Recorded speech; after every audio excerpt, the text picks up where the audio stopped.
karena berhasil membuntingkan unta betina 10 kali. Aneh betul ini syariatnya. Tapi begitulah syariat dia. Begitulah syariat dia yang memang dia syariatkan ke masyarakat Mekah supaya orang-orang Mekah mau mengerjakannya. Dan itu dijalankan oleh mereka. Allahu a'lam. Jadi ini teman-teman sekalian, bahasan kita berhubungan dengan masalah sirah tentunya. Dan nanti kita akan masuk insya Allah di pertemuan akan datang tentang keadaan masuknya agama Yahudi dan Nasrani di Jazirah Arab. Assalamualaikum warahmatullahi wabarakatuh. Alhamdulillah, selalu kita memanjatkan puja dan puji kita kehadirat Allah Subhanahu wa taala atas segala nikmatnya.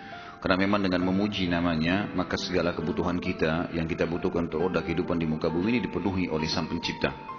Dan juga kita panjatkan salam rawat kita, salawat dan taslim kepada Nabi besar Muhammad sallallahu alaihi wasallam sebagai bentuk kepatuhan kita kepada Allah yang Maha Tinggi dan Maha Pemurah, karena Ia telah menjadikannya ibadah untuk kita semua.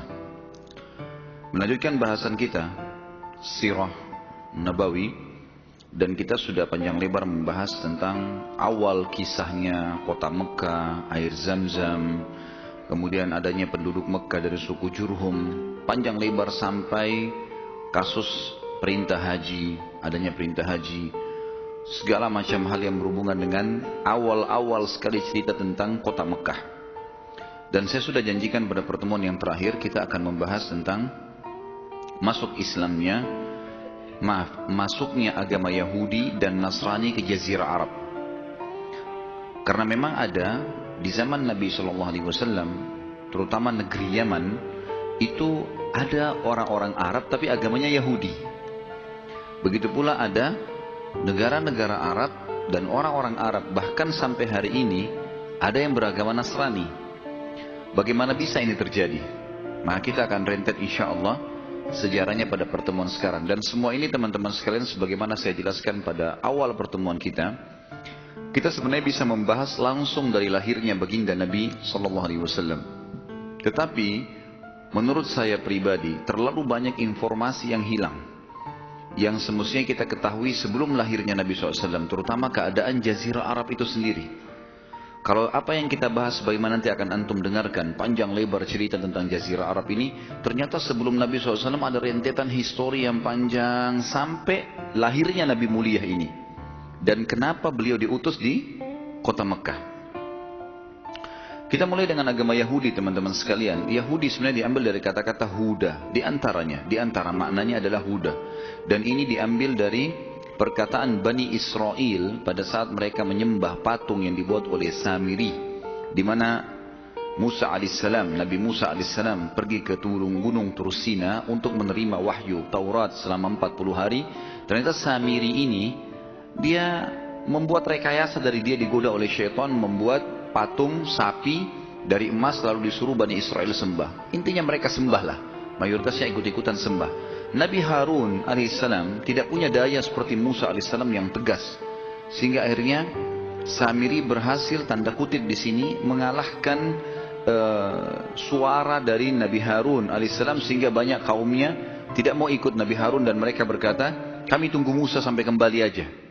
Waktu Musa alaihissalam balik, Nabi Musa alaihissalam menghancurkan patung itu, lalu dengan tegas menghakimi Samiri dan mengusirnya dari Bani Israel, serta mengembalikan orang-orang Israel untuk menyembah Allah Subhanahu wa taala. Pada saat itu, orang-orang Bani Israel sempat mengatakan, dalam Al-Quran diceritakan, a'udzubillahi minasyaitonirrajim, inna hudna ilaik.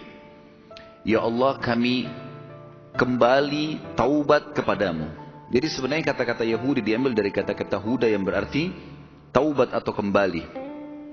Asal mula kalimatnya di situ. Kemudian menjadilah sebuah predikat yang memang Allah sendiri sebutkan istilah ini untuk mereka. Semua pengikut Musa sampai hari kiamat yang tidak mau lagi meyakini ada Nabi setelah Musa, namanya Yahudi. Nanti juga akan ada penjelasan tentang Nasrani. Kalau Nasrani diambil dari kata-kata Nasara. Nasara yansuru, Ansarun, dan Nasara, yang berarti penolong, diambil daripada perkataan Isa alaihissalam pada saat berkata kepada Bani Israel. A'udzubillahi minasyaitonirrajim, dalam Al-Quran diceritakan, man ansari ilallah, siapa yang akan menjadi ansar, penolong-penolong di jalan Allah. Qala al-hawariyuna nahnu ansarullah. Maka hawariyun adalah istilah untuk sahabat-sahabatnya Nabi Isa. Sama kalau Nabi Muhammad SAW kita mengatakan sahabat Nabi Muhammad SAW ridwanullahi alaihim. Tapi ini kalau sahabat Nabi Isa dikatakan hawariyun. Hawariyun berkata, kami adalah ansarullah, kami adalah penolong-penolong agama Allah. Keluarlah istilah Nasrani buat mereka dari kalimat ini. Jadi memang makna-makna kalimat ini sebenarnya awalnya baik. Orang-orang Nasrani menganggap Yahudi kafir. Apa sebabnya? Karena Yahudi walaupun beriman kepada Allah, agama profetis, agama samawiyah, dan yakin semua nabi sebelum Musa alaihissalam ada, Hud, Saleh, Shu'aib, ya, Lut, Ibrahim, Nuh, semuanya oleh orang-orang Yahudi diyakini. Yang mereka tidak yakini adalah nabi yang datang setelah Musa saja. Akhirnya datang Isa alaihissalam dari Bani Israel sendiri, mereka tidak mau akui, enggak. Bahkan yang berusaha untuk membunuh Isa alaihissalam dan mensalibnya adalah orang-orang Yahudi sendiri. Mereka menolak, gitu kan. Oleh karena itu, karena masih ada nabi dan rasul yang Allah utus yang mereka tidak yakini, dicap mereka kafir. Karena beriman kepada Allah harus totalitas, nggak bisa setengah-setengah, keseluruhannya. Kita yakini semua apa yang diperintahkan oleh Allah, maka pasti kita akan dikatakan beriman. Makanya Allah menghardik Bani Israel yang Allah mengatakan, A'udzubillahi minasyaitonirrajim, afatu'minuna bi ba'dil kitabi wa takfuruna bi ba'd. Apakah kalian beriman dengan sebagian isi Alkitab dan kalian pungkiri sebagian yang lain? Apa yang cocok diimani, apa yang tidak cocok ditinggalkan? Sampai para ulama tafsir menekankan, mengatakan siapapun di antara kaum muslimin yang coba memilah-milah hukum Allah, mereka sama dengan Yahudi dan Nasrani. Dan Allah mencap mereka kafir gara-gara itu, gitu kan. Berjalan waktu, datang Nabi Muhammad SAW, ternyata dan Nasrani ini diberikan predikat untuk semua orang yang mengaku pengikut Isa alaihissalam sampai hari kiamat, dan tidak mau mengimani risalahnya Nabi Muhammad SAW.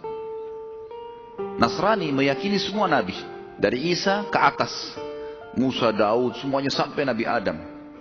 Tapi mereka tidak mengimani risalah Nabi Muhammad SAW. Kasuistiknya secara histori berarti, kenapa sekarang umat Islam mengatakan Nasrani kafir? Sama dengan kenapa Nasrani mengatakan Yahudi kafir. Sama persis. Karena mereka masih menolak ada Rasul dan Nabi yang terakhir. Itulah Nabi Muhammad alaihi salatu wassalam. Jelas sampai sini? Belum ngantuk kan? Baik.